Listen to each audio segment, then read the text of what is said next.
Hey there, welcome back to The Barrow. I'm The Barrow White, and I am playing some more Delve today, a solo map drawing game, as you saw, episode 2. And here's that turn structure, and I believe we're up to turn 17 or 18, so let's go ahead and get started.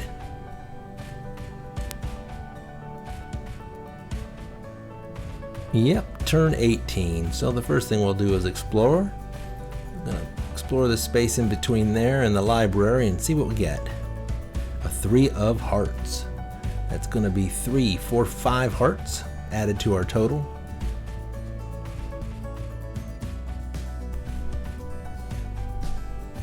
Alright, what to do. Looks like I want to buy a mage. I only have the money for one.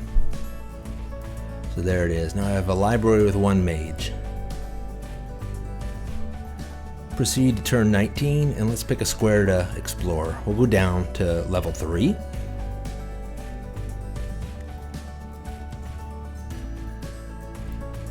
Shuffle and... oh, good. More hearts. 3 plus 7 is 10. Puts us up to 16. Very nice. Now we have some trade goods, but we will install some stairs, because stairs are free.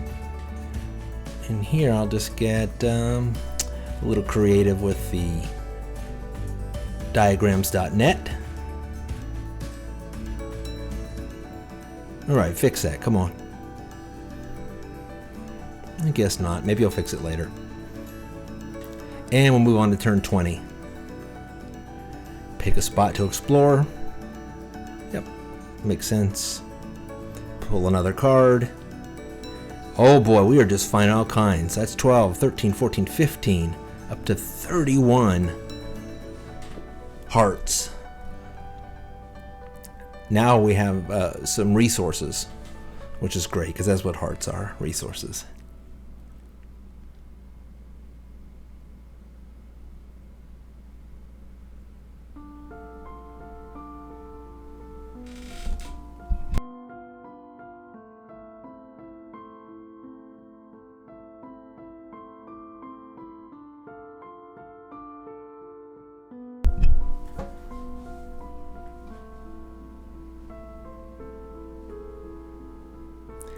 This is when I discovered that there were actually maxes on the resources, and I think I talked about it last episode where I screwed up a little bit and gave myself 50 diamonds that I certainly didn't deserve.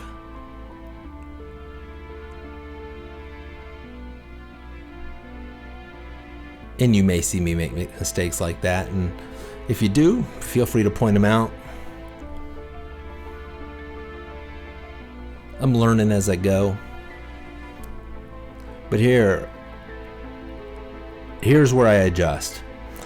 Earlier I had 50 diamonds that I didn't deserve, when it should have increased my max from 50 to 100. So now I just did the adjustment. So now you see I'm kind of in a mess.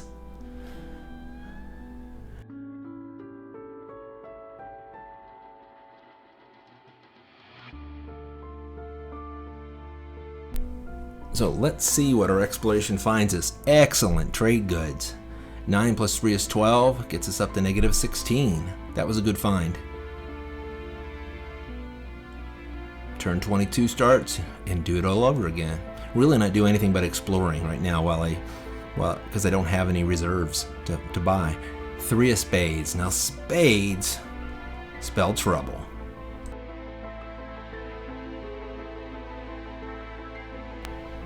Now, 3 of spades isn't too bad. It's a wishing well, and a wishing well works like this. Once per turn, I can throw in 10 diamonds into the wishing well, and then I draw 1d2, and if I draw 1, I get good magic, and if I draw 2, I get bad magic. Well, right now, I'm not in the mood to be risking my diamonds for the possibility of good or bad magic, so we'll just probably move on to the next turn, unless I want to build something, because I can. Wishing well, 1 times turn. Per turn, pay 10 diamonds. Come on, diamonds, there you go. Yep, cool. So I have that there to remind me what that's for. I don't know if I would risk using that early game. because I still feel like we're really early game.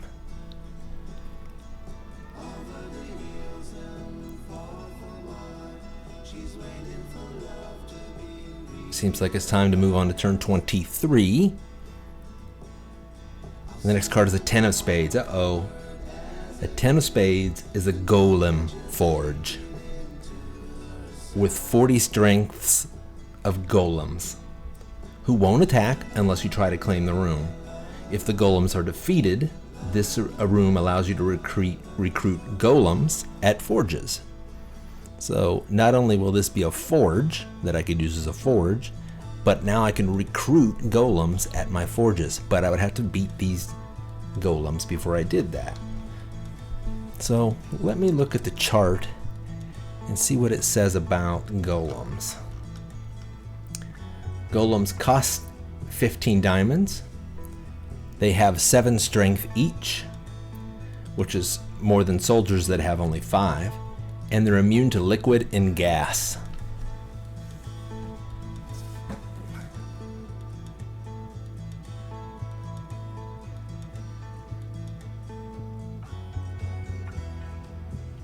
Here in a little while I'm gonna standardize. There you go, I'm starting it already. So S40.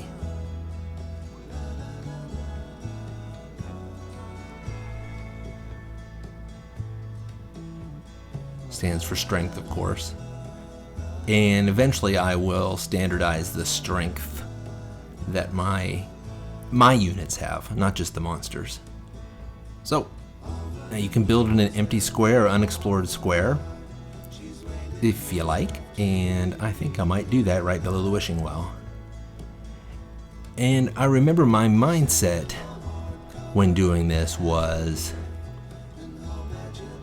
to zigzag my stairs. So if a big monster does appear lower in the dungeon, it's going to be hard for him or it to head towards my entrance. It's going to have to go back and forth, back and forth. So I'm exploring again. 6 of spades. Oh my goodness. What's a 6 of spades do? 6 of spades, buried temple. Recruit a cleric here to roll 1d4 and draw a card. So when you have a temple, you can recruit clerics. And because this is a buried temple for some ancient god, on 1 to 3 you draw a d4, and on 1 to 3 you'll get bad magic, and on a 4 you get good magic, and it's only usable once.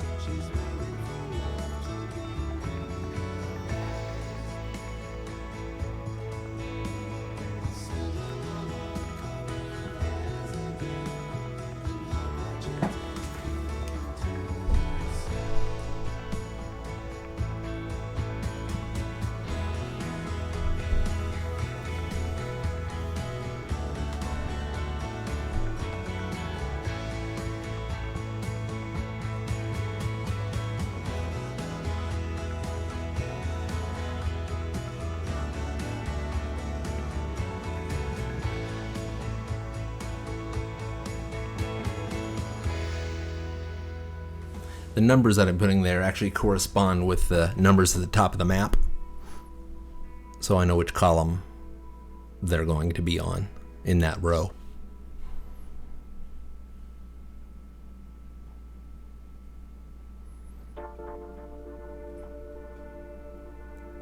So if I'm reading this right, I would have to recruit a cleric there to make the magic happen. And I'm not ready to do that. But as you see, I just went through and I standardized all of my folks, including monsters and soldiers, to show the strength that they have. Because that's how everything works. It's just strength compared to strength. Strength versus strength.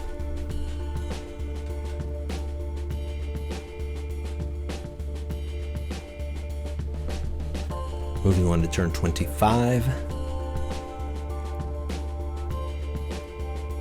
I remember to get my 2 per turn for Underground Forest. and I actually compensate myself for several turns. I just made up a number. I think I said 10 turns, so 20 to get myself up to a more accurate count of resources, because had I remembered, I would have been chopping down 2 every turn in the underground forest, but I had forgotten. Next turn, we're going to explore here by the stairs.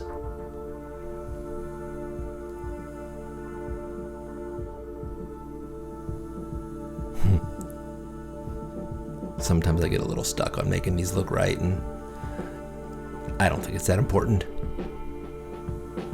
But apparently at the time I thought it was very important. Alright, 6 of hearts. We're down at level 4, so that's going to be 10 hearts. 10 resources. But I'm still kind of in the hole when it comes to trade goods. But I just spent 4. And I spent 4 to bring my trade goods up by 2. I think I'm just trying to equalize it a little bit. Make up for the mistake I'd done earlier in the game.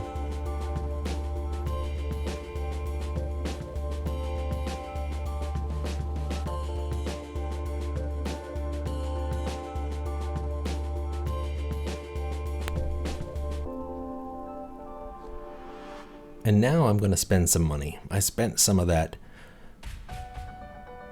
produce. What is it? Resources. Ha! I spent some of the resources to build a shrine.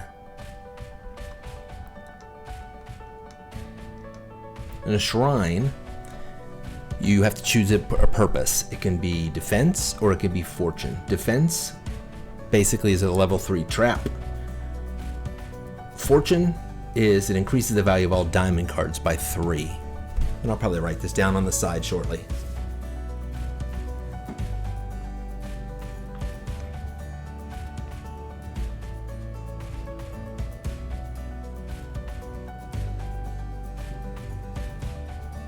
Yep, I'm gonna write it right here.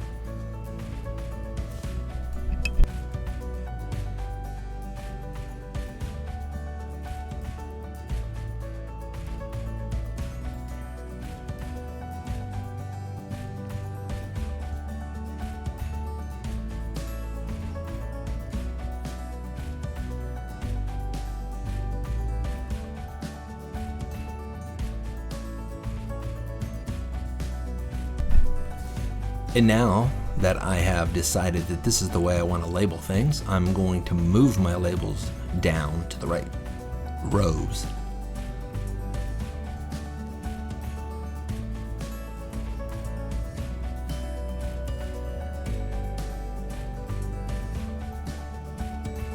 It works pretty good, and it's easy to read.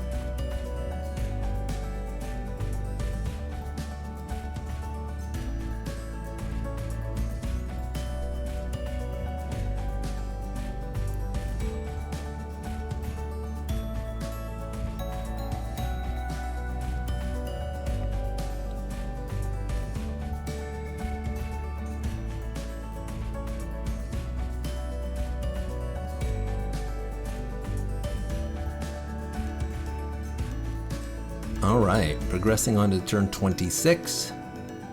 I remember to collect my 2 resources from the underground forest.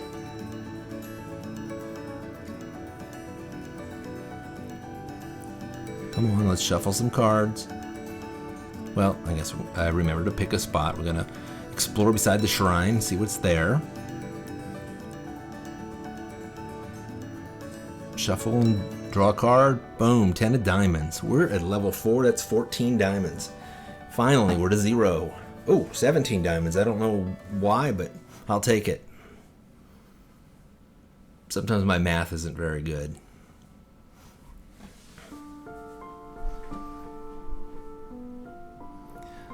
So now I'm in the positive again with resources and trade goods, but I'm still not in any kind of shape to be recruiting or to be building. Looks like I'm going to build something though. I spent 8, and I'm going to build another barracks so I can start having soldiers lower in the dungeon. That's good. Move on to the next turn. 27.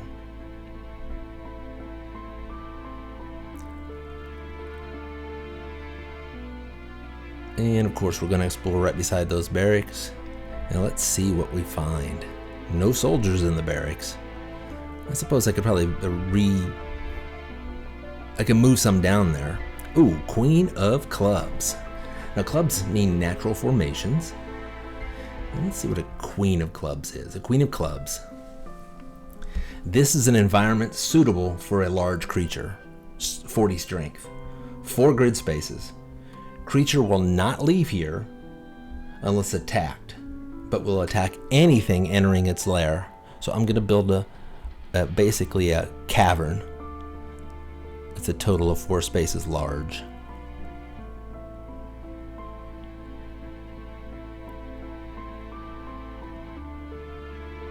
There we go. And this is where the large creature lives. Now this creature won't attack us unless we attack it.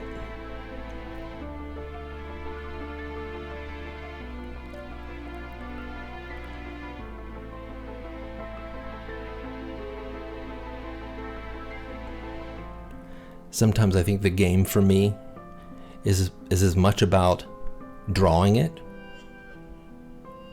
even with this software, than it is about playing the actual game.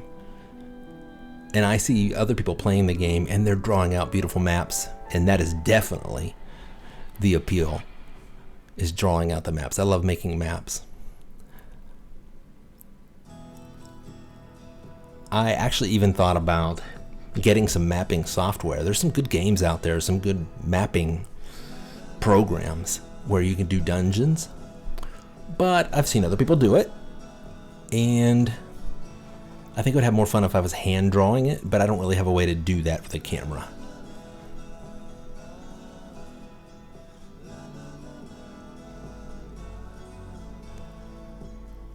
So moving on to the next turn, what are we going to do? We've got a sleeping dragon up there. We've got a big monster just sitting there. Our options are a little limited. What to do, what to do. You know what? Let's explore. Actually, I guess we were in the building phase and stairs are free. Nope. I don't know what I'm doing here. Apparently I'm just exploring, and there we go. Shuffle and draw. I remembered to chop some wood down in the underground forest, thank goodness. Remembered to move the turn to turn 29, and I find 10 diamonds. Nice. And it says, why do I keep 3? I get at 6. Oh, because you know why? Because I have the shrine, and the shrine is a fortune shrine that gives all diamonds plus 3. So that's why the last 2 times I had diamonds, I gave more than it actually said.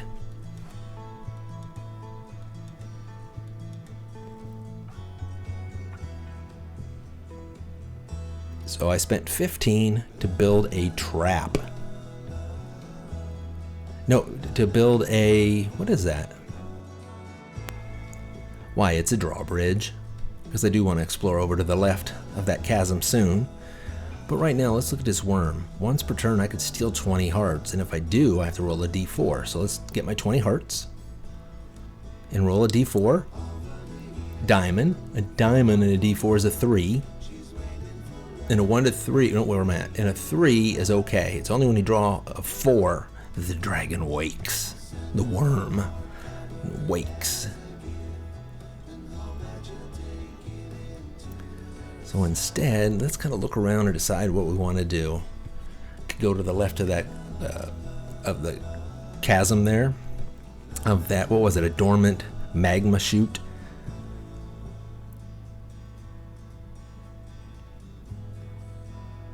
Or I can explore wherever. So instead, we're just going to go to the next turn. We're not going to build anywhere. And let's decide where we want to explore. All the way over to the left of our drawbridge. Good, that's why we build it, right?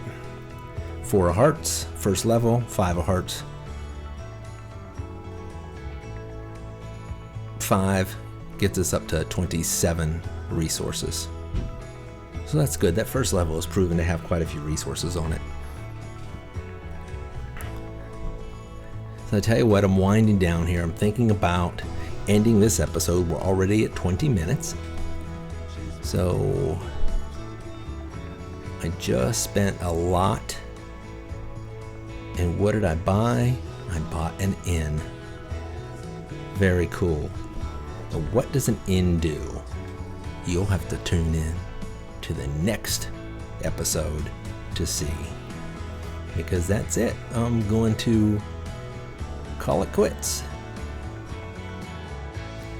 So this has been episode 2 of the Delve series. I hope you're liking the game. I think it's pretty cool. I know I'm making a mistake here and there, but hope it's not ruining it too much for you. I really want to thank you for watching. I hope you'll hit like and subscribe, and please feel free to drop a comment. Have a great one. See you next time.